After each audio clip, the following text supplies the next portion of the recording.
Is Devin Booker an all-star? Not if you ask NBA fans. Plus, we're going to talk the Orange Globes. You'll find out what that is. Oh, and by the way, the last 2-minute report, a.k.a. the Rage Bait report, came out.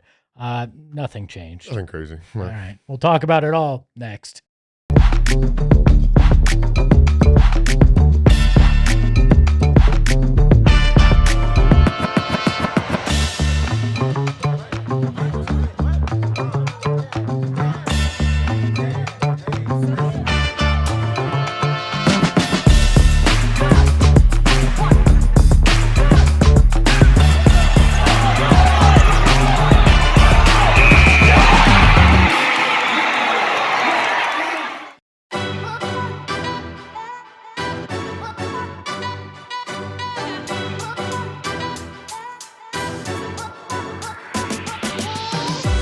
What is up, everybody? It is a Friday with the fellas. I'm Espo. That's Gil.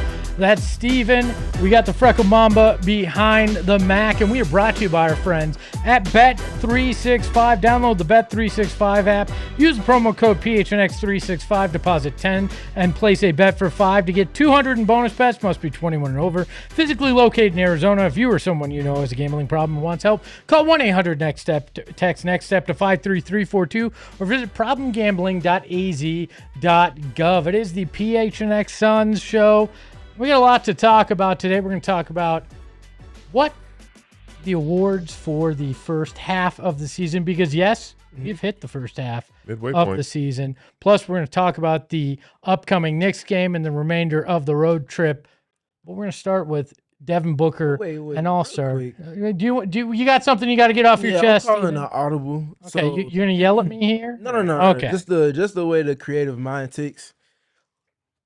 I'm sitting here reflecting on yesterday's loss, and how we performed in post-game Ayrton. This is you certainly being included with this. The thumbnail for last night was what it was. It was great, but the caption, how did we not choose pissed off? Yeah. Because you guys didn't bring your A game in the fourth quarter, apparently. I have a night off. Yeah, we were too busy worried about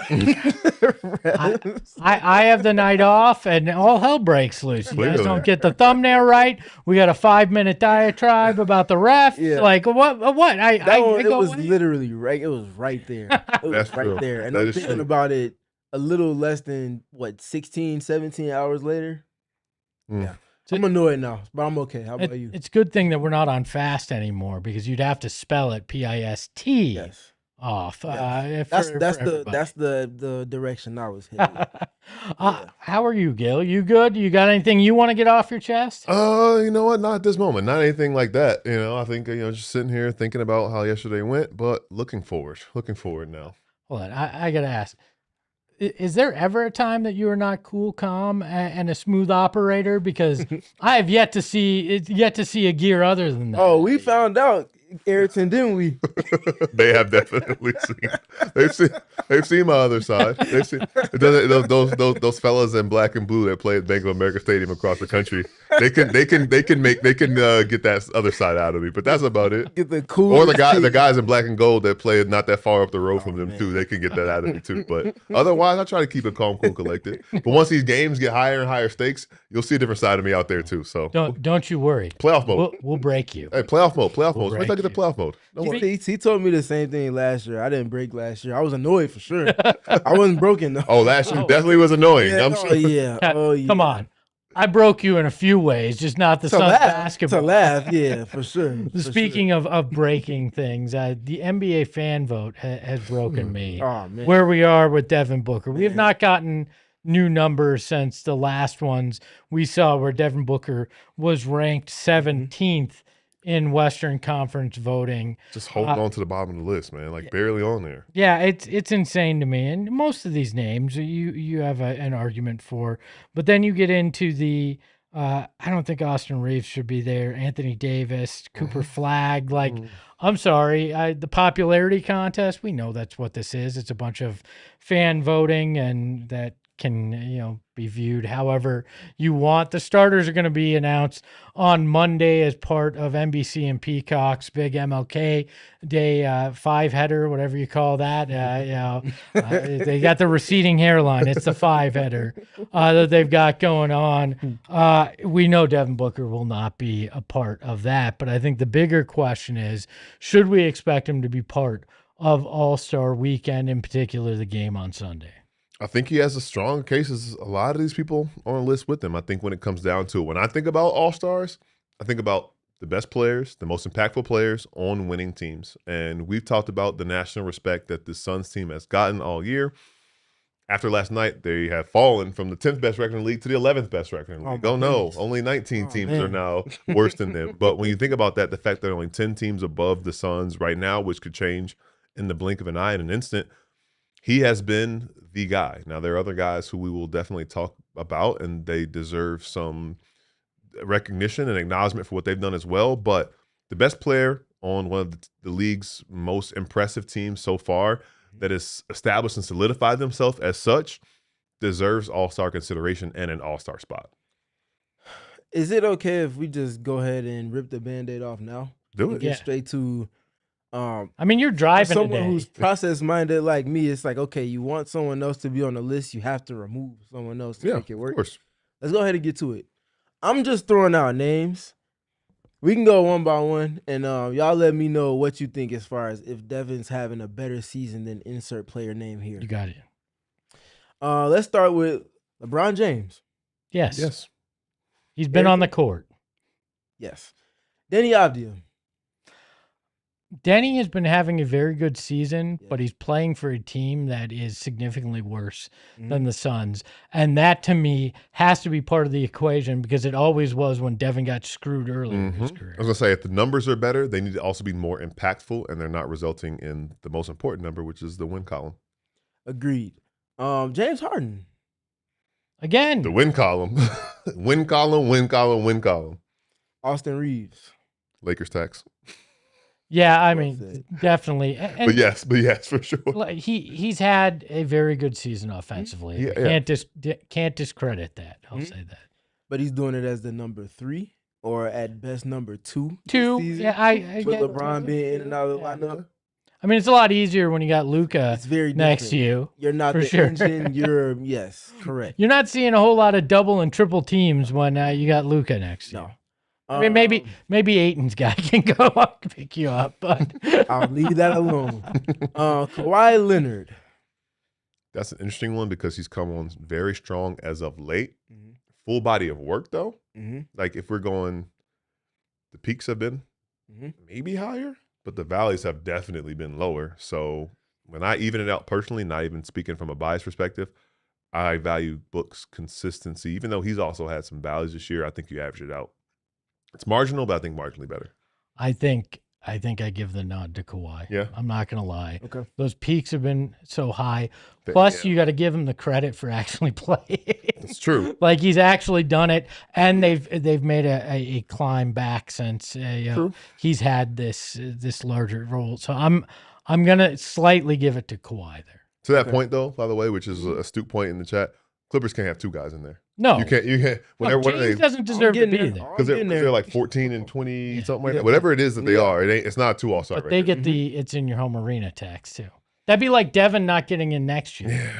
When it's here in Phoenix, which is crazy. That's next year. Let's go ahead and put a pin in that conversation, and we can revisit it a year from now. I promise, we'll bring this back. Very similar conversations. Anthony Davis. Oh my God, Devin by a mile. Yeah. I mean, there's nothing else to say, but yeah. Devin has spent more time on the court than Anthony Davis has spent in the emergency room this year. Like, I mean, let's be honest. AD coughs and he's going to strain his back. Mr. Glass has not been out there. There is no chance that he deserves even the slightest consideration over Devin Booker in there. I'm sorry, but not a chance. Anthony Davis almost has more injuries than points this year. No. Yeah, I'm surprised to see him on this list for a number of reasons. One, because of like lack of availability. 2, I just don't necessarily I didn't think the popularity was like that to that point, especially like no longer wearing purple and gold, kind of scapegoated as being the guy in the trade. So to see him there is surprising to me. No disrespect to him at all. It's just surprising. You know why? Nico Harrison has spent on bots to try to get him in so he can go, see, my guy got in. Oh man. Cooper Flag. I'm sorry, young fella. You gotta no. Multiple things. Hasn't played well enough. Mhm. You're a rookie, so freaking earn it, right? Like, I'm sorry, but no, just because you Cooper Flag, your #1 pick, you don't get to punch that ticket. And 3, Dallas has been atrocious. Right. It shouldn't be this way, but I mean, it just is what it is. It's a rookie tax. It's the Duke tax. Yeah, oh my gosh. Don't get me started on that. I'm because then I would get going. You would see me get going. Hey, I'm right there with you. Trust me. But I would say that, like, again, it shouldn't be that way. But I think if you are a rookie, if you're like the bar to be a rookie to have a spot in the All-Star game is so high that I think that you have to be incredible from day one. And we know that it took him a few weeks to figure it out, which is normal for an 18-year-old. But you have to have figured it out like that. LeBron wasn't an All-Star as a rookie. Like, let's put it that way. LeBron wasn't an All-Star. So if LeBron wasn't an All-Star, that's why which is very insane when you think about it. But that means I don't think Cooper Flag should be there. No, there is zero reason Cooper Flag should be in there. This is just name recognition by fans. Yeah, absolutely. Actually, that may be everybody that has ever gone to Duke that just voted for him. Yeah, honestly. So, Ayrton, if we could pull that same picture back up that we had of the All-Stars. So outside of the top 6 names you see, there's 7 names ahead of Devin Booker that we just kind of spoke through that we feel like he has a better All-Star case and has been a better player than this season.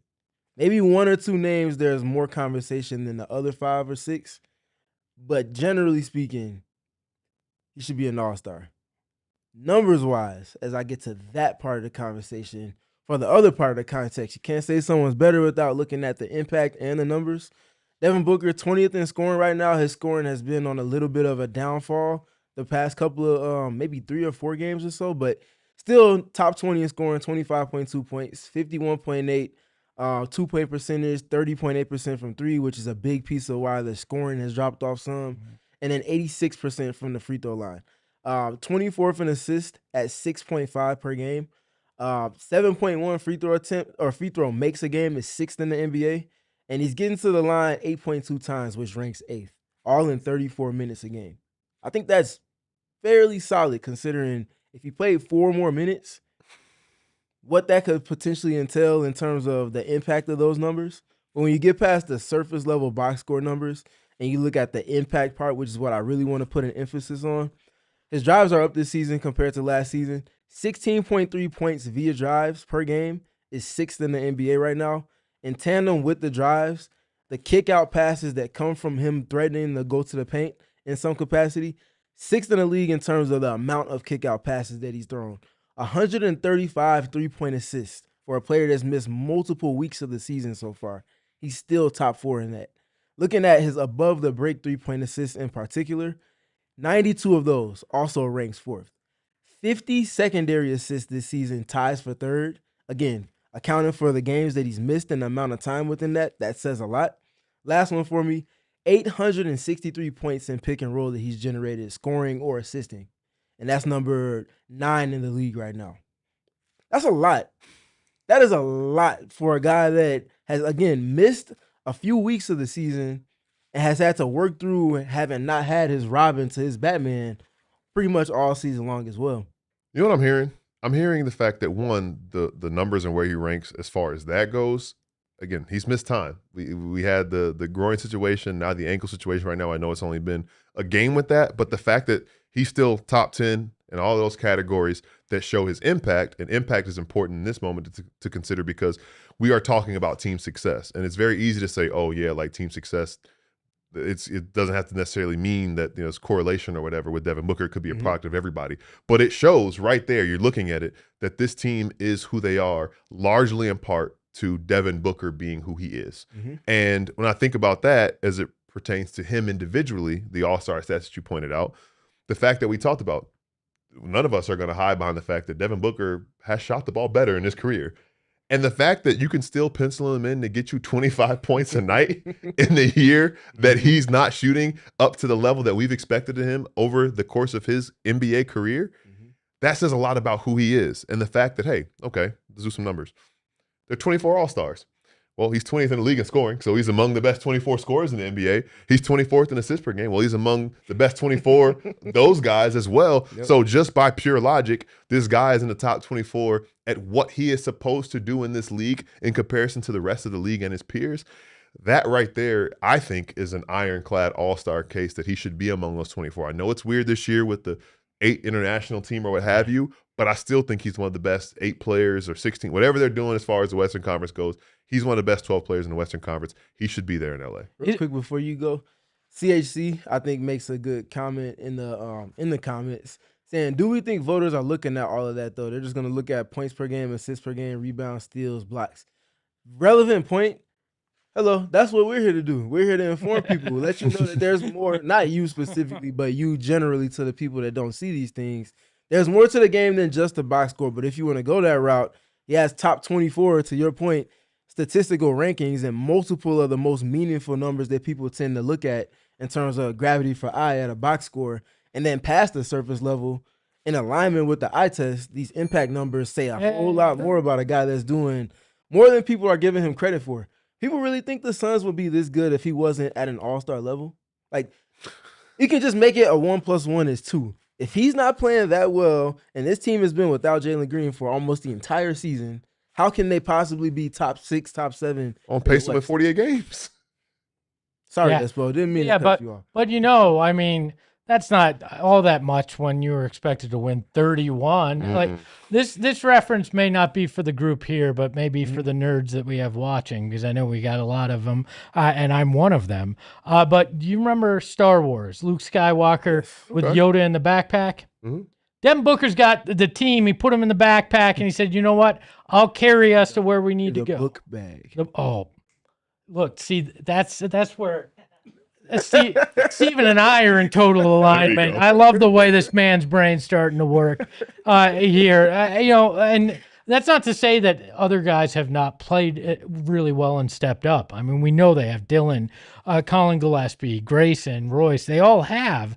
But Devin Booker has been the linchpin in so much of that and has been the leader, the driving force in a lot of that. And those are the intangibles that he's always been criticized about, right? And now he's doing those things. And to me, it just seems crazy that that stuff all gets pushed aside now, right? And I'm sure if he doesn't make it, we'll be talking about all that in depth, but that boggles my mind. Austin in the chat has asked us a couple times about Devin versus Jamal Murray and where we feel. So I didn't bring Jamal Murray's name up because that guy has been playing some all caps basketball this season. And partially without his guy. Specific in this stretch, exactly. Without Aaron Gordon for part of it, but also even more so without Nikola Jokic. Obviously, Christian Brown not being in that mix as well. That's 3 starters that he's been operating without. Peyton Watson just got Player of the Week. Earned that for sure, but Jamal Murray has been a bona fide top-tier guy this season. He's having a career-best season across the board for a player that has already had the recognition and reverence as a prolific scorer in the league. He's taken that up, bumped up the efficiency and the usage because of the injuries. He's having a hell of a season, so I didn't mention his name. The names I didn't mention were with reason. Şengün, KD, those type of guys, obviously Shea, Jokic. No need to bring those guys up because he's not having a better season than those guys. Jamal is one of those guys I feel like that's right on par with where Devin's been this season. And, yeah, he's much earned for that spot that he has. 2 things Jamal's going to say. One, he's got the international thing going for him as well. I'm not saying he's going to get in just because he's international, but that also helps. That helps a lot because it makes that decision easier. But also, I think one thing that he's been maligned for a lot throughout his career is not coming out of the gates. And he's had a great start to the season. So a lot of times he kind of is a late entry in the All-Star conversations, but he picked up his play way too late. Well, he's been playing that way since day one. So I would say his body of work speaks for itself, especially like you said, playing and being the guy that stepped up and honestly being the most available guy from that start, literally being the most available guy in that starting lineup in Denver. I think he gets the bump here too because And here's a reference I don't think you'll get in many more. He's been the Susan Lucci of NBA of NBA All-Star. She was a soap actress that got nominated for Emmys, never actually won. Okay. And Okay. Jamal Murray's sounds been like J. Cole to me. you know, like we could have gone that way too, and that would have been more actually relevant to people. But I feel like Jamal's going to get the bump because of that too, because he's never gotten that, and this is a year that definitely worthy of it. I think he'll get the nod there. By the way, I gotta say, Ghost had a comment here, which I don't usually do this. I'm usually very kind, but this may be the dumbest comment we've gotten in a while on the chat. He said, "I'm gonna say it. Booker is the Trae Young of Phoenix. The trade is a preview of your future, Suns fans." Really? I don't know what to say. I mean, about Devin got to the finals for one. Mm-hmm. So you can't make that comparison. Mm-hmm. Yeah, I'll leave it there for that. No, I just don't see it. I don't see it. I think that thinking about it, to give this a little more wind, I think that the writing on the wall with the Trae Young situation was more evident earlier, and there were some things, right? Like, also think about, first of all, Devin Booker, 2015 NBA draft. We're in year 11. Yeah. Trae Young got traded in year 8. So he can't be that because he's been here 3 years longer already. But also, like, the writing on the wall with the Trae thing was probably after that run to the Eastern Conference Finals, which was just 4 years, same year as the Suns finals run. So I just can't get behind that because, like, it's just not. No. The other thing for me with that comp, you can't compare those two because Trae has to play one specific style of basketball for him to for you to get the most out of him on your team. Devin is literally the chameleon of superstars. He can be heliocentric.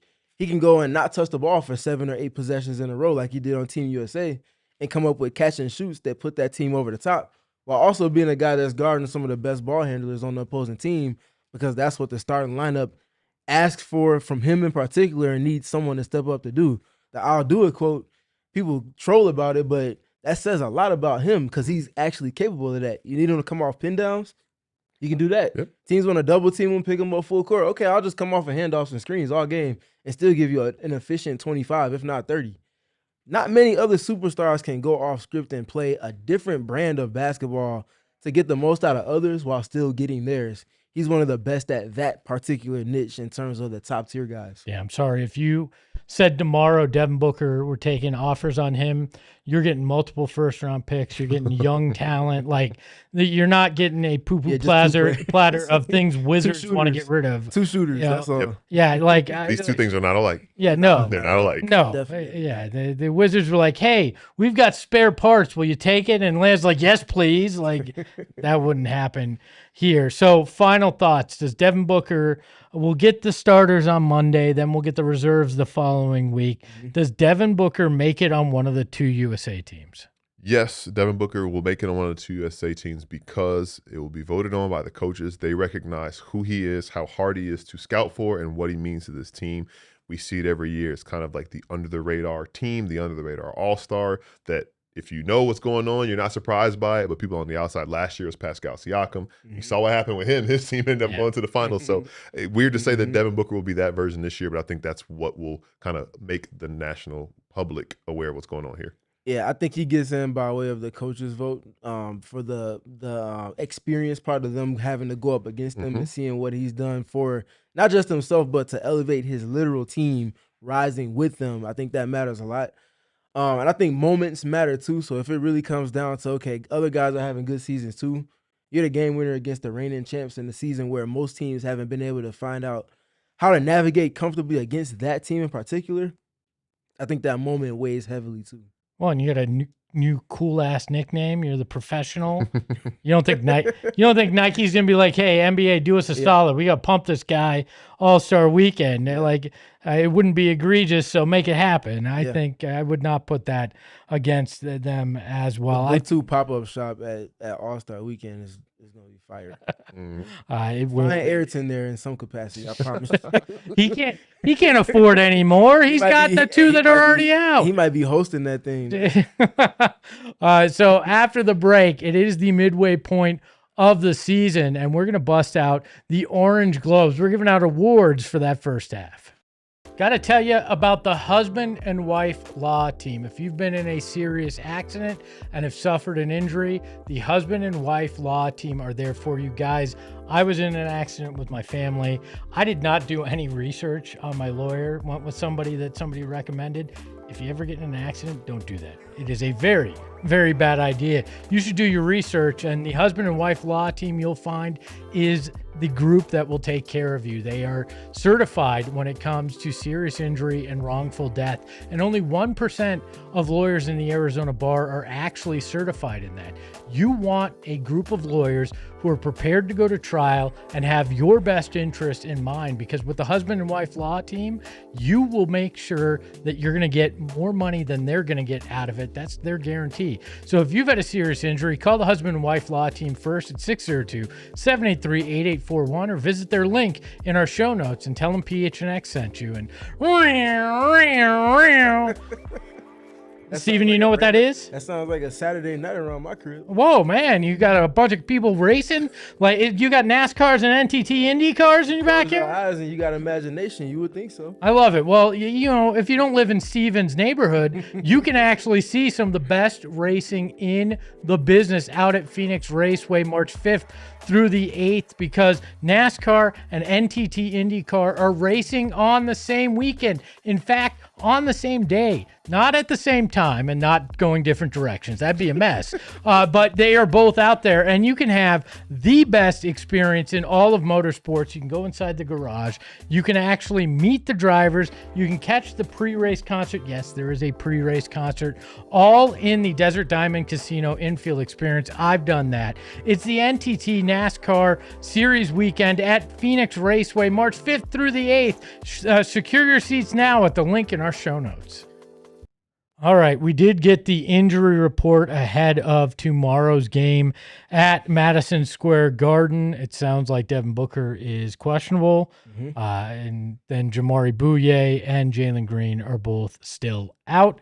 So we will not see Jalen Green's debut on the Mecca of basketball's Debut court. part 2. Yeah, debut part 2. Really, come on, let's just call it It's debut. fair.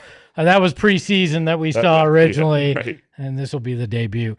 Does it surprise you that he's not going to play tomorrow? Not surprised that he's not going to play tomorrow, but we were just kind of talking about this beforehand and saying maybe we'll see an upgrade distinction like doubtful, and then he's downgraded to out.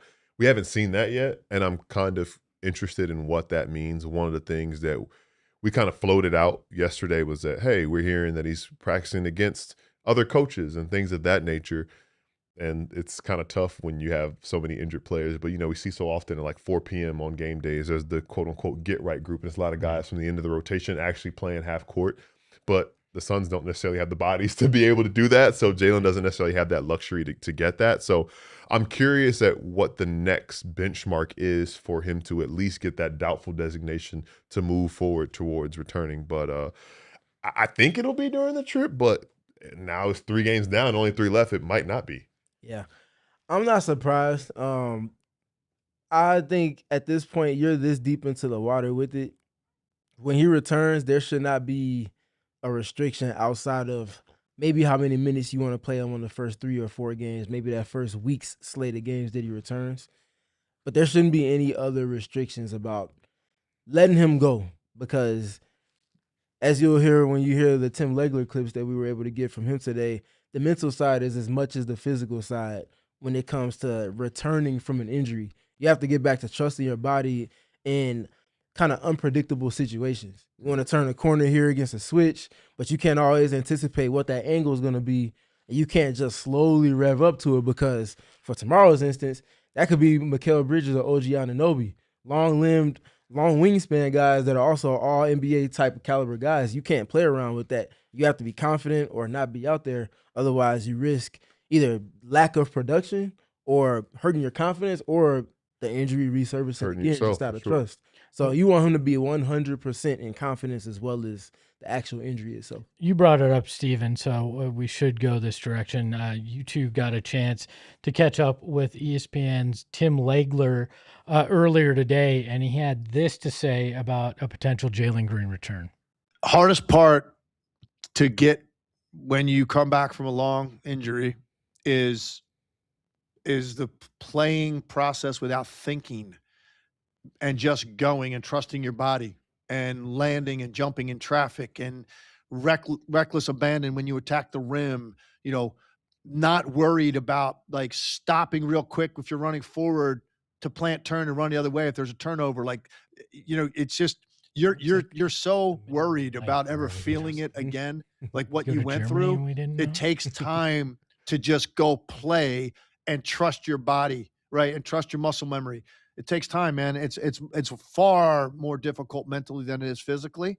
And they put you through all kinds of stuff as much as they can, but it's not replicating what it's like when you actually get in a game and guys are riding your hip when you're dribbling, or you got to fight over a screen, or, whatever, you're being held off the ball and you're trying to break free. Like, that is a totally different thing than what he is experiencing now. And honestly, to be perfectly honest, like, it takes longer now for guys to get back to that level because there aren't as many like tape them up, go at it in practice days. There just aren't. Like when I was playing in the league, you taped up almost every day. Like, you were going to do scrimmaging. Like, didn't matter what the schedule was. Everybody was taping up and you were going to go at it at some point that day. You were going to get after it. They don't do that as much in the modern NBA. It's all about preservation of legs and rest, and that's what they're worried about mostly. So it takes even longer before you really feel confident that you've put your body through enough in simulation to go back out on the court in the game and just let it loose. So I think it's an extremely fair point. I don't think we can expect him. We got spoiled in that Clippers game where he came back and drops 30, looks like the guy everybody expected. Mm-hmm. I don't think that's a fair expectation this time around, nor do you want him to push it too hard. That's why I'm not upset that they're not going to play him. I do not want them to play him till Devin Booker's back, because I do not want him to feel like he has to come in and play hero ball to save a team that Devin Booker isn't playing for. So if there was even the inclination that you could play him tomorrow and you're concerned that Devin might not play, the right play is to not put him out there. Right, and I think that there are two sides of it as well, though, right? Because when thinking about what he said, I think it's very fair, and thinking about like getting him the most opportunity to try to replicate game speed and game situations as best as you can, though you can never actually do what happens in the game, let alone an NBA game. And I know sometimes we see it, right? We see guys get sent down to the G League just for practice for those reps, and maybe that's something that they're waiting on to do when they come back to the Valley. But on the flip side, though, thinking about the process mentally, right? I know we're at the halfway part, so there are 41 games, and now it'll be 40 after he misses tomorrow's game in New York City. You want to have some type of runway, and I don't think that we are in the danger zone of him not having enough runway, but based on what that said, it probably will take 10, 15, 20 games for Jalen to confidently be Jalen, which is what this team is going to need to punch up to another tier consistently. They've done it in spurts already, but I think just trying to find that balance of don't rush him back, but it's been 8 weeks, so it's not a rush at this point, but also understanding you're going to need time for him to feel confident and realize, okay, I can do this again without being worried about getting hurt. Well, if you want him to go against a G League roster, you don't have to wait to get back here. You can play him against the Nets on Monday. You got it. See, yeah. You got it. Michael Porter Jr. is about to hear that and go crazy. You got it. Yeah. You know he loves the podcast and listen to podcasts. That would be amazing. If that actually got to him and he was like, I'm not a G League. For sure. Everybody but you. All right. That's what I meant. Legs makes a great point. And if you want to hear more of those points, we'll have another one here in the program. But if you want to hear the full interview, it is live on our YouTube page right now. Don't watch it this moment. Wait until after the show, but then hop in there. You'll also find it on our audio feed later in the weekend. If your Twitter algorithm if your YouTube algorithm is set up right, it'll go naturally to that one right after we conclude. So you won't even have to press a button unless you want to skip an ad. That is true. Unless you're premium. Shout out you, big dog. Unless you've been watching a lot of weird things other than Suns in between. That's fair. Your algorithm might be a little messed up. We did mention it's the halfway point of the season, and that's why we felt it was appropriate to sit down and give out some awards for this. We're calling them the Orange Globes, and no, Nikki Glazer isn't here to host. So you're going to have to deal with me. She had a conflict. Yeah. She was supposed to be here. Only one boob, me, not two, that'll be here tonight to host the program. And we're going to have to take a look at, do we want to go like game of the year first? Do we want to go MVP? Do we build up or do we just jump right in? It can be host choice. Okay. Host choice. There you go. You know what? I'm going to start with game of the year. Game of the year. You know, Do it. and I think there's a lot of options you could potentially go with. Mine would be that Lakers game where Devin went out and they still blew the doors off the Lakers. That would be my vote. I think I know probably the game that you guys will nominate, though. I mean, it's hard for me not to think about the Thunder win, especially when the last time you faced this team, the defending champs, they beat you by 49 points. And I know that you were without your best player in that game, but then you come back and you beat them. So that would be, I guess, a good nominee for that one. Mm-hmm. I mean, it's fine if we only have two. I understand your argument, and it's probably better than my Lakers game argument, but that was the most fun. That was a fun game. I think the commonality between the three options on the table is Lakers, Thunder, Timberwolves. Which Three one of the teams. Timberwolves wins, though? Yes. Could be, yes, but obviously Gillespie galore. Come back. Gillespie galore, and for 8 seconds, I think was. That was my favorite Bond girl, Gillespie galore. I did not know that's what I was conjuring up with that at all. The creativity is going You never know crazy what you're today, conjuring up. especially with him right there specifically. But yeah, I think those three games are the options. I'm not mad at anybody that chooses any one of those three. I lean towards Oklahoma City just because they're the litmus test for everybody in the league right now. And it didn't take something outlandish or miraculous or unprecedented to happen. You simply forced them to play the game on your terms when it mattered most, slowed the game down, made them play off script, and took what they like to do defensively, flipped it against them, and then made them pay for it. And then your best player was the best player on the court in that game. That's a repeatable process for the Suns. And because it's a game that they won on their terms, I hail it a little bit more highly than the other two. Not saying they couldn't happen again, but I just think that template is something that they can carry forward, saying, hey, we did this against this team, and they had a lot of their main rotation available while we also had guys out. That's something that should be a barometer for them the rest of the season. Unlike the Golden Globes, I have no envelope budget here at PHNX, so we don't have an envelope. We're just going to unveil it. It is the Oklahoma City Thunder game when you beat the best team in the NBA after getting your doors blown off in the biggest loss in franchise history, and you come back and you've been in 108, 105. That is certainly your game of the year. Good point on that Clippers game. I don't think, because the Clippers were so bad, I don't see it in the same light as the other ones, but that one was, for the fun factor and the Jalen Green part, that's the only template we have for him. So yeah, that one is up there, but I don't think it's top three though. Sean says of the Gillespie galore says, whoa, Aspo, some of us know what that name actually was. Side note, his dad actually named him after Sean Connery because he's a big Bond fan. Okay. How about that? That's fun. I really want to screw with Ayrton and just like randomly jump around, but I won't do that. Player of the year, we're going to nominate some guys. My nomination would be the one and only Dillon Brooks. For player of the year as an MVP or offense or defense? Player of the year, excuse me, this is play of the year. Play of the I can't read. Okay. But so that's different than player. It is. We'll get to those. You'd think if I had shown up to rehearsal, as if we rehearsed the show, I would have Or show rehearsal. play of the year there. I think there's a handful that you could go with, but where do you guys lean? Do you guys have two nominees that we could go with here? So I want to bring up an honorable mention.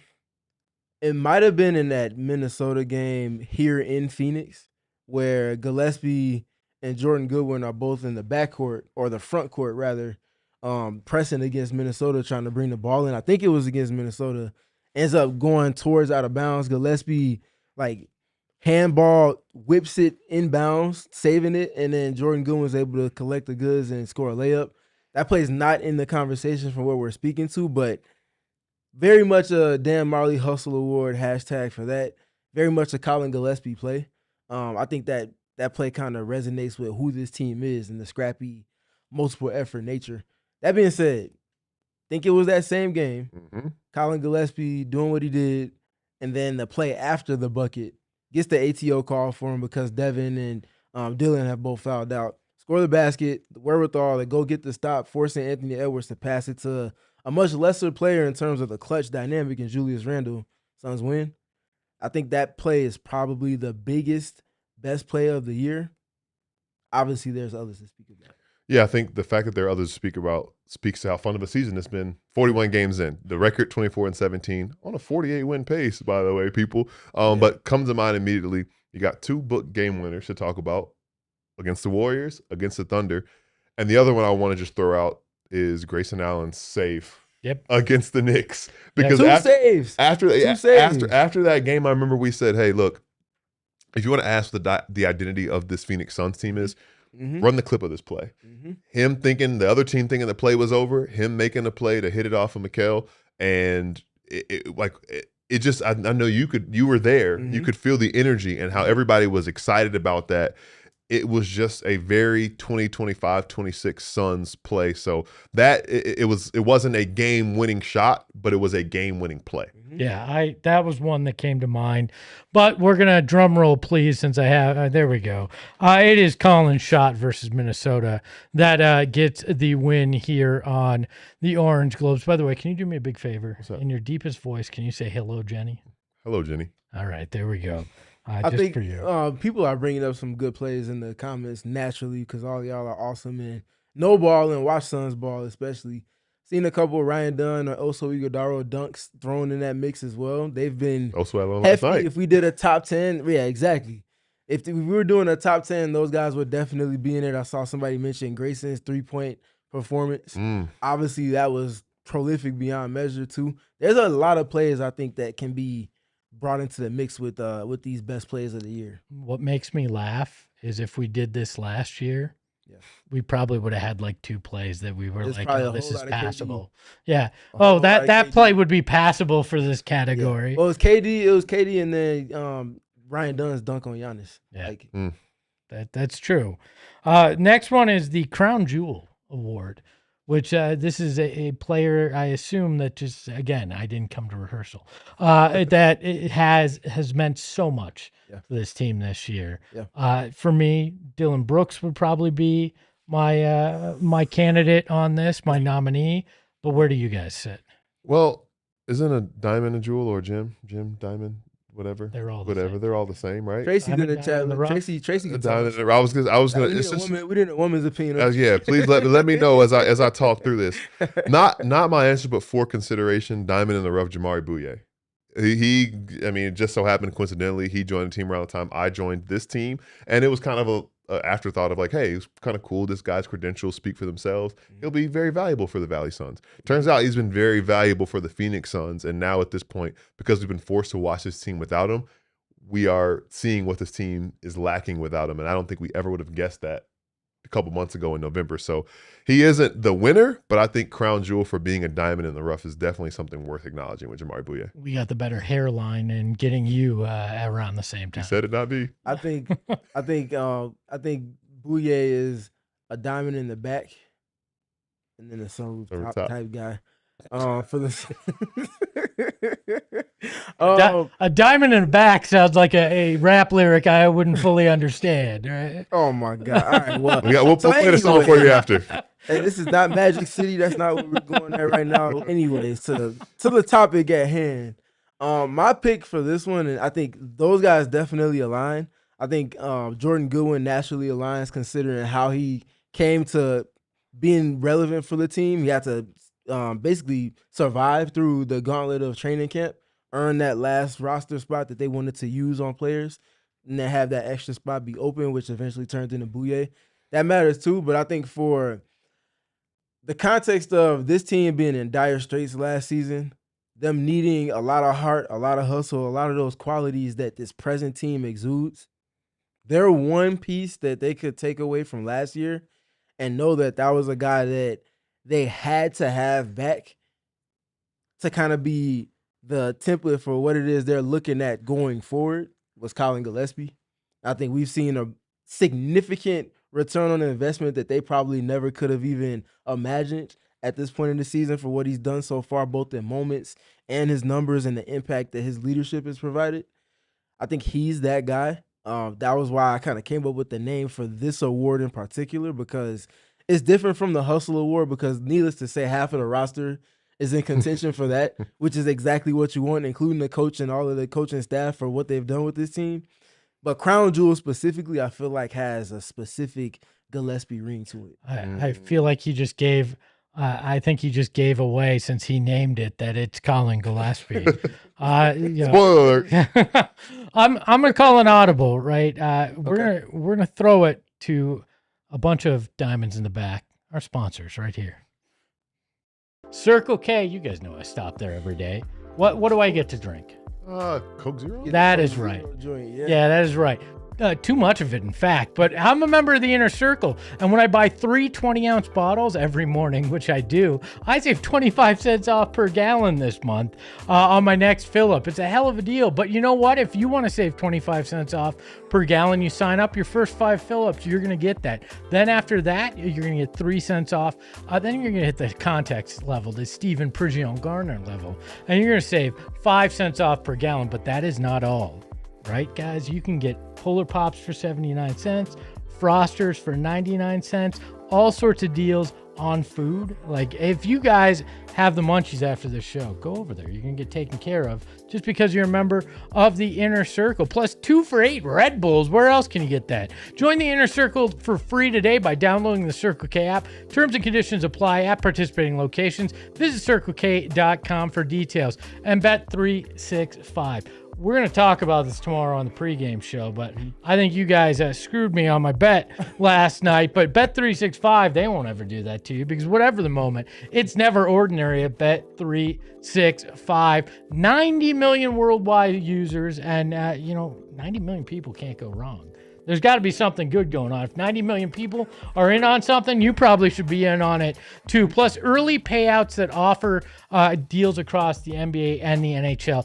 It's playoff football this weekend. You're going to want to get in live in-game bets and get your bets and parlays in there. And right now, new customers get 200 in bonus bets when you bet $5, win or lose. Sign up using that promo code PHNX365. Deposit $10, place a bet for $5 to get 200 in bonus bets if you win or lose. Bonus bets can be used on spreads, totals, player props, futures, and more. Whatever the moment, it's never ordinary with Bet365. Must be 21 and over. Physically located in Arizona. If you or someone you know has a gambling problem and wants help, call 1-800-NEXT-STEP or text NEXT up to 53342 or visit problemgambling.az.gov. Welcome back into the Orange Globes, where we're giving out the best awards for the first half of the Suns season. And we're next up on our list is the Blue Collar Boy. There's a lot of options here, but I'm going to go to the king of the blue collar, Steven. And who is your nominee on this list? Yeah, this one had a lot of fun because naturally you think about who's a nominee. You think about what's gave them that reasoning. And needless to say, there's a lot of guys that have had blue collar moments. We had one that sparked up a lot of conversation that resulted in a play of the game nomination. That one guy that's not here right now is not here to defend himself on. So we are going to go we made the right decision. But for me, it's Jordan Goodwin because the mask, the multiple efforts, the out the mud nature of him getting into the rotation and onto the roster as a whole, and the kind of resounding impact that he's had for the team in a way that Dillon Brooks has had in different ways. He is literally a walking blue collar. And I think that means a lot to this team in this specific moment. They don't get to where they're at right now without his multiple efforts, and I think he's that guy. Yeah, I think it's interesting too with this team because this is a blue collar team when it comes down to it, and everybody has had their moments or that identity at varying degrees, which is something I know we'll dive into here more in the future. But thinking about, Oso last night, 6 steals. There's just so many guys who have had their moments where basically anybody on the team you could suggest as being this person, and be like, I'll hear your case out. So whether it's Oso or Jamari, Colin, these guys who have just had so many, Dillon, like so many blue collar guys. I don't know. That's what did I leave out a name, but like No. literally anybody. Well, The coaching staff. Yeah, I mean Jordan Ott is the blue collarist of blue collar coaches. I mean he's from Pennsylvania, so like Yeah, that right. screams blue collar. But to me, Jamari Bouye is the guy. Literally, he was out there in Podunk, Wisconsin, playing in the G League, trying to live that dream and find a way to keep it alive. And he comes in here and he throws on the overalls and he just gets the work done. It's a shame that he's been injured with the concussion, trying to get out of that concussion protocol. But that is a prime A blue collar boy, maybe prime B because it's blue collar, right there with Bouye. But our winner is the one and only Jordan Goodwin, because that's really who the blue collar system came from. the That is the standard. standard. Like I said earlier this week, man, we can go ahead and deliver that to him once they get back from this road trip. Do that at practice. Like you don't even got to mess around with this one anymore. I'm telling you, we got to figure out what the trophy looks like, and we're going to make it happen. I'm working on merch, too. People want blue collar boy merchandise. And an emoji. Yeah, well, the All emoji. that. You know what? I'll say All this. that. We'll get the emoji by at least Monday. I won't put too much pressure for tomorrow for Ayrton, but we'll get one by Monday. And when we get the shirt, I will gladly debut that bad boy. Do we need a blue collar girl? So we're fair to each of our fan base here. Yeah, I agree. All right. I think We'll work on blue both. collar. Yeah, It's a mentality. I It's agree. not It's a mentality. It's yeah. not specific. Yeah, 100%. So defensive player of the year. Ooh. Or depoy, which just I have always thought that sounds awful when you call somebody a depoy. It sounds like a dish you're ordering down at the sushi restaurant in the first floor of our building. An off-brand decoy. Yeah, I'll take the depoy and a California roll, please. Our defensive player of the year. I think we know where we're going here. Do we even make a nominee? I feel like there's one guy you nominate and it's got to go to him, right? I think so. I think there's conversation for someone like Mark Williams because I think even with the recent stretch that Oso has enjoyed and people have reversed their opinions and perspectives on him, the gap between what Mark has sustained at all season long and where the field has been outside of him is left more to be desired. And I think that speaks a lot to just his impact. Even like a night like last night where we talked about his offensive struggles and we talked about some of the why behind those things, still comes away with 5 stocks or 4 stocks last night? Yeah. And he has impact past just what the box score is showing as well as far as his rim deterrence and his ability to just be on schedule and be a high-level communicator for the team. So they need that from him. They don't get to where they're at now without it. So I think it's worth noting for him to have that impact, but with that being said, Gil, I'm gonna hand you the fake envelope, the imaginary. You tell us who. that's who a won small depoy. envelope. Jesus. He was just holding it by the edge. Picture. It was The Phoenix Suns defensive player of the first half of the 2025-26 season is Dillon Brooks. Shouldn't The be villain. Surprise. Surprise. Shock. All right, well then we're gonna go Opoy. No. That sounds even worse. Oh man. I'm gonna show my Opoy face, and we're gonna name our offensive player of the half year. And this is where I think we're gonna have some differing opinions because Whoa. I feel very strongly about an individual that I think should get this, and I don't know that you guys are. Dillon Brooks is the guy that deserves to win this award because his offense was not a given. His offense true. was not expected, and it has been something that has been a catalyst to this team improving, and it's not something that's waned. A lot of us thought It was good. early on it would dip after a while, right? Some of these crazy turnaround jumpers that he's hitting, all these things, we thought, what is it? A handful of games this is going to last? No, he's averaging career highs in points. He's been consistent in being able to provide you that offense. I feel like for me, he's going to win that. He should win that, but I know I'm not the. Sounds like you just invented the Soapboy, the surprise offensive player of the year. Now, Soapboy does sound like a dish. Yeah, the Soapboy. Soapboy. I mean, Dillon, I think, does have a very good case, especially from what we've seen from him and like the consistency, the efficiency. We talked about this, with the late shot clock and the turnaround jumper that feels like money more often than not. That being said, it's really just two candidates. And after those numbers that we had on the screen earlier, I'm gonna bring him back up. see, then that's me throwing the lob to you real quick. I'll let you go take it. Hey, you threw it kind of like the Suns do. That's true. It almost went over his head. That's a Grayson lob. Man, that was the goodie lob to Mark Williams last night. The lob he wasn't even able to. It was a blue collar lob. It was. Ayrton, we could go ahead and get the book graphic back up just for re-referencing. So those numbers just so hefty in this team's identity on the offensive side of the floor. I think the other one for me is that the team in non-garbage time minutes is +8 per 100 possessions when he's on the floor. That's a very, very good impact. Not quite MVP level, but I think it's about some of the closest that you could get to not being one of those top 5 MVP guys. And I think you put that in tandem with the context of the team's heavy reliance on Devin to not just score the ball, but also get to the free throw line and go get a paint touch.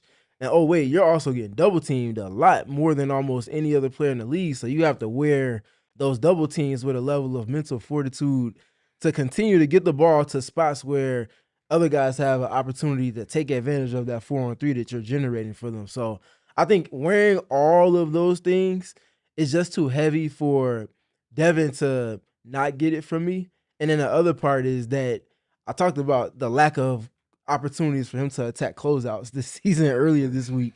Dillon has been a direct recipient on the other side of that. He's got to attack a lot of closeouts and have favorable matchups and things like that because of Devin and the qualities that he's worn. So for me, it's Devin. I definitely see the arguments for Dillon Brooks. He's been spectacular beyond measure and continues to be that. But for me, it is Mr. Uno. Okay, it is Devin Booker, the professional.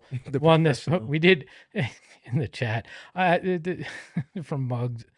Says, I don't think Brooks has ever taken a shot that I thought was going to go in. Shoots like a T-Rex on crack. The one arm releases, I guess it's removing his guide hand much earlier than most players do. It does look unorthodox, but listen, if you're going to shoot your way to 20 points per game like that, you ain't going to hear me say anything about it. Listen, man. MVP time. I think we know where this is going. It's going to the one and only Nick Richards. No? Is that not it? For remaining on the roster, congratulations.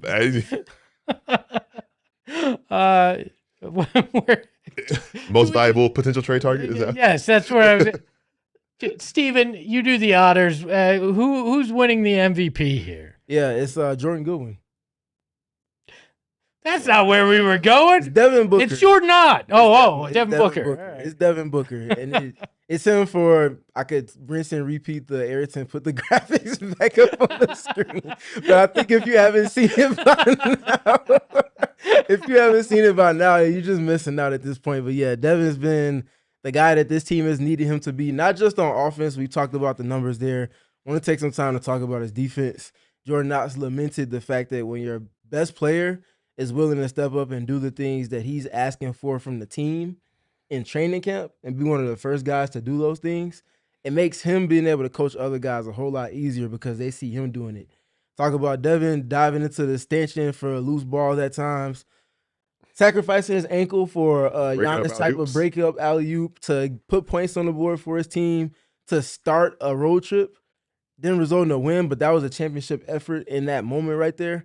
And then the selflessness of the tone set for the offense, trusting the pass. The 26 plus assist number largely comes from him sharing the basketball, getting the blender going, and then guys trusting it off of that. But also, Gillespie having the big shot moments, Royce O'Neal big shot moments, Grayson Allen, Dillon Brooks, all big shot moments because of the trust instilled from Devin Booker in game one, even in the preseason. I'm getting double teamed. I'm not going to force it. You guys, I know I trust the work. I see you do it every day, no different than I do. Here, there you go. If you don't make it, guess what? I'm going to pass it to you again the next time because I trust you, and I know that I'm going to need the sum of the parts to be better than just me when it matters most. That's how you get a win against Oklahoma City. Jordan Goodwin knocks down a career best 8 threes. A lot of those passes came either directly from or in a secondary fashion from Devin, and then it all kind of returns as the basketball guys do. You do a good job being a team player, a leader. Guess what? Here you go. Your reward for your work and also the confidence instilled in your leadership. Job well done. Sean nominated a moment from our show for the moment of the year when you said Super Snatch. And See, why we gotta bring that back? I would say Diamond in the Back is right there. Like that that works for me. We could have left that out as well. Appreciate you, Sean, but also one guy that did not get any love from us here, because it's tough to give a coach of the year to the head coach, and like really you're picking between the head coach and the guy he leads, the guys he leads at that point in his coaching staff. But when you were talking with Tim Legler, he did give Jordan Ott some love when it came to coach of the year in the NBA. I think right now he probably would be the leader in the clubhouse. I think there's a number of good candidates. And man, there's some really good young coaches in this league and really impressing me, particularly guys that have getting their first opportunity. You know, Mitch Johnson had an opportunity last year as an interim, but that's not the same thing as this. And you're following a legend in Greg Popovich. Now, he's got a lot of talent there. They've had some high picks. You know, you get Wembanyama and you get the rookie of the year, Stephon Castle, then you get Harper. It's like, man, that's a wealth of talent, but that doesn't mean it's all going to come together. So Mitch Johnson definitely is a candidate in there, along with Jordan Ott. I think Jordan would probably be the leader just because of the way that people kind of viewed the Suns. People knew the Spurs were like on their way up. They were ascending just by the nature of who they've added. And Wembanyama was hurt last year, so you just figured if he stays healthy, you knew where that team was going. Lower. There were a lot of question marks about the Suns Phoenix Suns, the way the last few years Mm. went. Jordan Ott has stabilized that franchise. And so for me, he probably would be the leader. And I'm going to give one more shout out to a guy that I think deserves some recognition because it might be his best coaching job of his career. And I've always been a fan, but to me, he's taken some unwarranted criticism over the years, and that's Joe Mazzulla. I mean, look at what the Celtics have done without Jason Tatum. I mean, you got Jalen Brown. Derek White is a kind of a borderline all-star caliber player, really, really good player, like the glue for them. But then you just look at the next guys on the list in terms of where they're getting their buckets from. And it's amazing. Jalen Brown's taken his game to a level that was just been incredible without Tatum. But I think Mazzulla has proven a lot. I don't think he'll win the award, but I do think he's probably going to get some votes. But as we sit here right now, halfway through the season, I think Jordan Ott's got as strong a case as anybody. Tim, I am super sorry for interrupting you during that.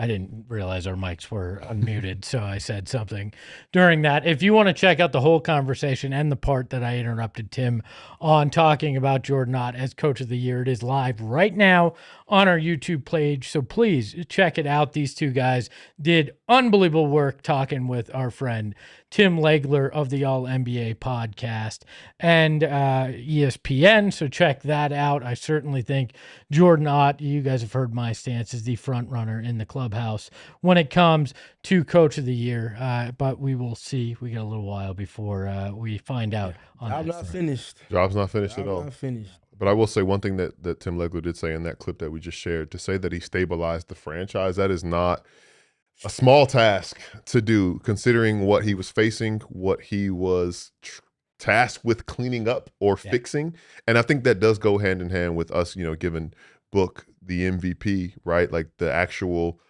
definition of that, most valuable, to be not the lone constant, but the star in the middle of that universe. Everything is changing. So for those two guys, also very important that the head coach and star player, franchise player are on the same page to get all of those things together, to get everybody else to kind of fall in line and try to do this on the fly, essentially, and to be where this team is right now, 24-17. And one of the things that we talked about off the record with Tim, but not like in a way but just he talked about how fun this team is and how they are a league pass team that you want to watch and how it's an appointment viewing. Coming into this season, I don't think very many people would have guessed that this Suns team would be one that you make it a point to go watch. And we are fortunate enough to get to watch them all 82 games and follow this team. But it's cool, I think, that once we kind of turn the corner, this midway point of the season, Book hopefully gets the all-star recognition he deserves. people start to pay attention to what Jordan Knott is doing with this team, what's going on, what's brewing here, because we said it time and time again, there's something special happening, and I think it's now the fun part is to see to what degree how special it's going to be. They should be everybody's league pass side Should be. piece. Like, you should be enjoying the Phoenix Suns to a point where your other team is looking at you side-eyed like you really? You watching them again? I got a little problem with that. Right? Yeah. They're in their own way, because they're not the exact same, but they're the Pacers of last season. Yeah. Not saying it's going to result in a championship moment in terms of getting to that round, but it's something that they just play hard. Like, they have an unrelenting layer of approach to the game, and it goes past just the best player or past just the starting group. There's 10 or 11 guys that they might play on any given night, and they're all giving something different, but they're all aligned in terms of the urgency that they're playing with, and it goes to the head coach as well. Rick Carlisle, like I mentioned earlier this season, told me in pregame before they played the Pacers that he sees many elements of what made that team that he coached last year special, and it's all rooted in their just urgency, the care factor. They all care. Starts with the head coach, emanates all the way down to Jamari Bouye and Jordan Goodwin. I think the big thing I will say, like, about playing hard, this team from top to bottom respects the game, and that's something that anybody will always say. You respect the game, play the right way. The basketball gods will reward you for that. We saw it last year with the Pacers. I don't think it was a coincidence that the ball bounces up 8 feet in the air. It's a team that just respects the game. So, you know, that's why I kind of said how special it's going to be. I think the respect and the deposits that they're making are going to pay off as the season goes on. It can't be luck if the luck shows up so frequently, so consistently, but there also is that saying that you make your own luck too. Right. There's things out of your control that can all of a sudden the stars align and work in your favor because you're putting in the work behind closed doors. Comes to the light, and you see them top 7 in the West right now. Yeah, this team puts in so much work that it equates to luck that the horseshoe's in their colon right now. That's how far that horseshoe is up there. We got a pre and post game show and watch along tomorrow, I believe, for the Suns at Knicks. That game starts at 5:30, which means we will be here at 5 p.m. So join us tomorrow for that. One note when it comes to the Knicks, Jalen Brunson is questionable, not the Jalen we were hoping that would be questionable, but we will see if he will play as well. So for the smooth one, Gil McGregor, you can follow him at Gil McGregor_. For the diamond in the back, the contact, Stephen Prigion Gardner, you can follow him at what's your handle? I haven't done the SPG. You're supposed to know this. SPG. Even PG3. Steven PG3. God, fire me. I didn't come to the pre-show meeting, did not rehearse. I failed. You can follow this guy. I don't know his first name, but you can follow him at the Freco Mamba. That's crazy. You can follow me at something. It's some 4-letter word. I think it's Espo. You can follow the show at PHNX_Cardinals or at PHNX_Suns. And remember, yeah, we gave out awards and I suck today. Oi, oi! We all silly like the mayor.